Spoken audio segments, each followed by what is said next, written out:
नमस्कार मित्रांनो, तुमच्या सगळ्यांचं मराठी गुंजन व्हॉइस या चॅनलवर खूप स्वागत आहे। आज आपण भरून येतील डोळे तुझे ही सुंदर अशी अप्रतिम कथा बघणार आहोत। एक मुलगी असते, खूप साधी सरळ। तिला नेहमी दुसऱ्यांची मदत करायला आवडायची।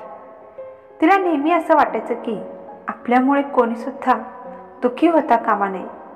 आपल्यामुळे जे कोणी माझ्याकडे बघेल त्याच्या चेहऱ्यावर नेहमी हसू आणि आनंद दिसला पाहिजे। तसा ती खूप प्रयत्नसुद्धा करायची, पण नेहमी ती कोणाचेही चांगलं करायला जायची तेव्हा तिला अपयशच मिळायचं। पण ती प्रत्येक वेळेस नव्याने प्रयत्न करायची। तिला नेहमी कोणीतरी आपलं असावं असं वाटायचं।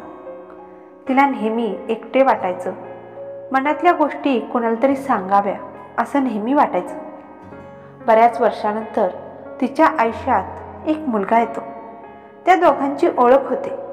ती नेहमी त्याच्याशी मनातल्या सगळ्या गोष्टी शेअर करू लागली होती। तो सुद्धा तिच्याशी सगळ्या गोष्टी शेअर करू लागला होता। दोघांना पण एकमेकांची भरपूर सवय झाली होती। तिला बराच वेळा त्याच्याशिवाय करमत सुद्धा नव्हतं। तो सुद्धा तिने एक आवाज जरी दिला तरी तो धावून यायचा।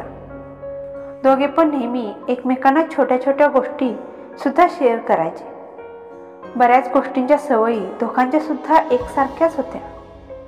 त्यासोबत विचार सुद्धा एकसारखेच होते। त्याचं तिच्या आयुष्यात येणं म्हणजे तिला असं वाटायचं की आता आपलं आयुष्य संपूर्ण झालं आहे। दोघे पण नेहमी आनंदात राहायचे। दोघांना पण नेहमी एकमेकांच्या भावना मनातल्या समजायच्या। दोघे पण एकमेकांवर खूप प्रेम करू लागले होते। ती जरा सुद्धा नाराज दिसली तर तो नेहमी तिला हसवण्याचा प्रयत्न करायचा, तिला नेहमी खुश ठेवायचा। पण त्यांच्या सुंदर अशा नात्याला कोणाची दृष्ट लागते कळतच नाही। एक दिवस दोघांचे सुद्धा खूप जोराने भांडण होतं आणि दोघे पण एकमेकांपासून खूप लांब जातात। दोघे पण मनातल्या मनात एकमेकांवर खूप प्रेम करत होते, पण ते दाखवत नव्हते। असेच बरेच दिवस जातात। दोघे पण मनातल्या मनात खूप झुरत होते। ती बऱ्याच वेळा त्याच्याशी कॉन्टॅक्ट करण्याचा प्रयत्न करते, पण तिचे सगळे प्रयत्न फसतात। ती कितीतरी वेळा त्याला मेसेज करते, पण तो काही रिप्लाय देतच नाही। ती खूप रडते। तिच्या मनाला ती गोष्ट खूप लागते की मी ज्याच्यावर एवढं जीवापाड प्रेम करते त्याच्यावर जीव ओवाळून टाकते, त्याला साधा एक रिप्लाय सुद्धा देऊ वाटत नाही।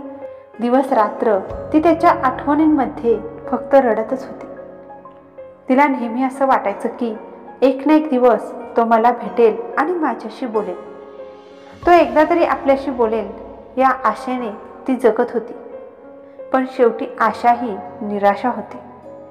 ती त्याच्या आठवणींमध्ये एवढी झुरायची की एक दिवस तिला हार्ट अटॅक येतो आणि ती हे जग सोडून जाते। तिची शेवटची इच्छा ही पूर्णच होत नाही। तिची शेवटची एवढी एकच इच्छा असते की त्याने एकदा तरी आपल्याशी बोलावं।